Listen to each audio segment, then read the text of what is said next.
Okay, so I'm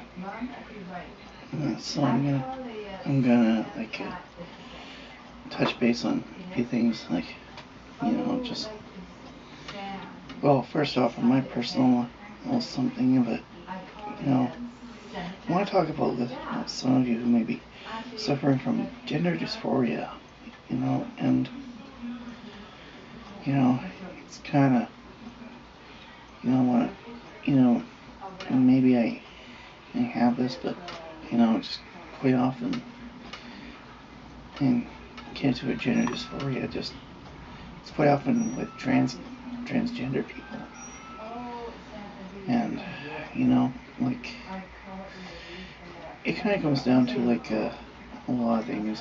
Well, first off, it's all kind of in your mind, and the mind is a powerful tool, but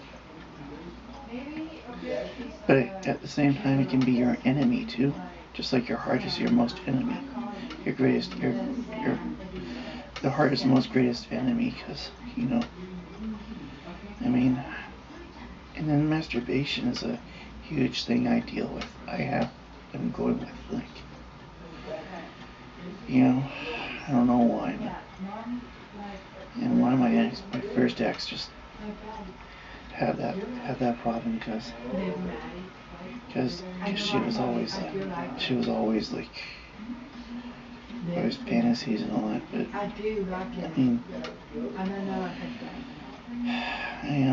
but but masturbation is what brings on lust, and lust is actually what brings about sin, and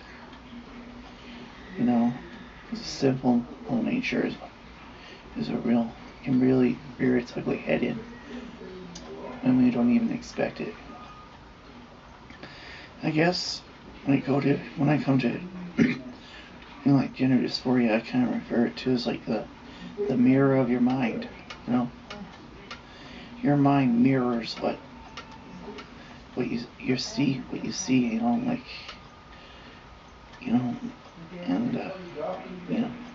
and your intentions are there, but unfortunately it could lead to a whole lot of problems. So I'm just kind of, and it's like the impure mirror of the mind, trying to clear those impurities.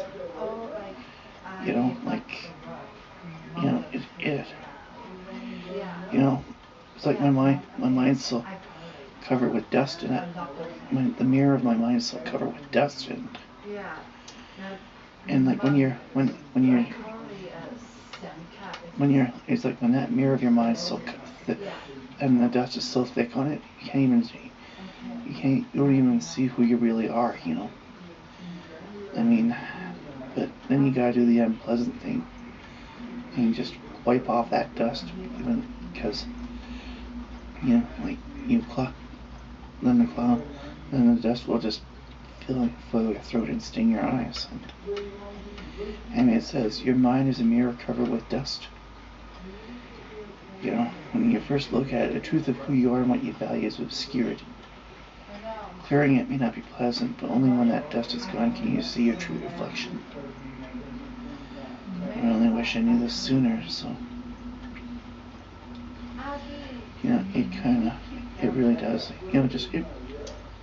It makes sense. In so many ways it makes sense, but it just kind of falls down to, like, gender dysphoria, that people are just, it's because their minds are so, like, the mirrors of their minds are just are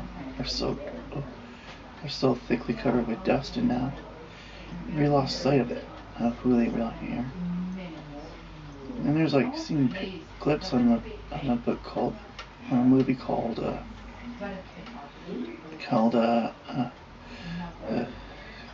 Butterfly, where it follows a boy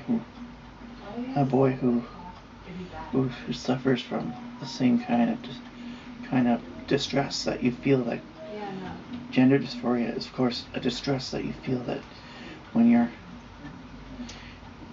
gender identity is completely different from your assigned gender. And that's it all, and that kind of goes back to the impure mirror of the mind. It may not be pleasant to clear, but it will be worth it. So, yeah. It kind of, and another thing too is that, as much as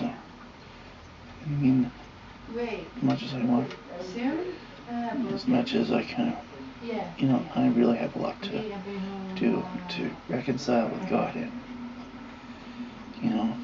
It's just kind of how it goes,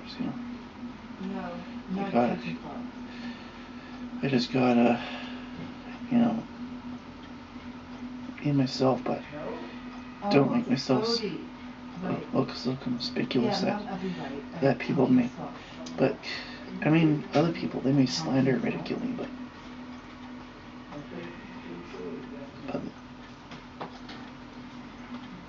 only when that dust is gone. But only when that dust is gone. But they may slander and ridicule me, but I have trained myself to keep my heart silent by thinking like a monk. Any kind of monk would. I mean, the foundation of those monastic traditions is like getting rid of all these distractions and so I know that I'm quite easily distracted by things. So, but it's not easy, but it will. Over time, it'll get better. So, anyways, I've said enough. So, until then, just remember, stay strong and look inside yourself, and you'll see who you truly are. And just get rid of that dust. Okay, bye.